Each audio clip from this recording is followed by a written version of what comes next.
নমস্কাৰ প্ৰিয় বন্ধুবান্ধৱীসকল, স্বাগতম জনাইছোঁ এটা নতুন ভিডিঅ'লৈ তথা আমাৰ ইউটিউব চেনেললৈ, য'ত আমি সদায় কিছুমান এষ্ট্ৰলজি বিষয়ক ভিডিঅ' আলোচনা কৰোঁ।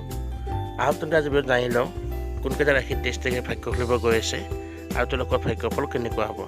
আৰু তাৰ আগতে অনুৰোধ জনাই থওঁ যে আমাৰ চেনেলটোৰ ভিডিঅ'বিলাক যদি ভাল লাগে তেনেহ'লে লাইক কমেণ্ট শ্বেয়াৰটো কৰিবই, আৰু লগতে সদায় দৰে এষ্ট্ৰলজি বিষয়ক ভিডিঅ' পোনপ্ৰথমে আমাৰ চেনেল পাবলৈ চেনেলটো ছাবস্ক্ৰাইব কৰি দিব নাপাহৰিব।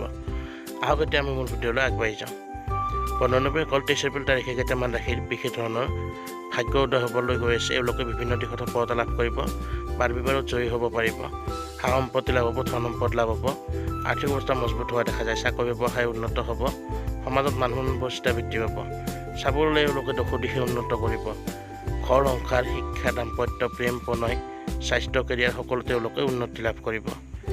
এই বিশেষভাৱে ভাগ্য জ্বলি উঠা ৰাশিকেইটা হৈছে মেষ, মিথুন, কন্যা আৰু তুলা ৰাশি। বন্ধুবান্ধৱীসকল, এই চাৰিটা হৈছে প্ৰধান ভাগ্য ৰাশি, যিকেইটা 23 এপ্ৰিল তাৰিখে ভাগ্যশালী ৰূপে পৰিগণিত হ'ব। যদি ভিডিঅ'টো ভাল লাগিল লাইক কমেণ্ট শ্বেয়াৰ কৰাৰ লগতে সদায় দৰে ভিডিঅ' পাই থাকিবলৈ আমাৰ চেনেলটো ছাবস্ক্ৰাইব কৰি দিব। ধন্যবাদ।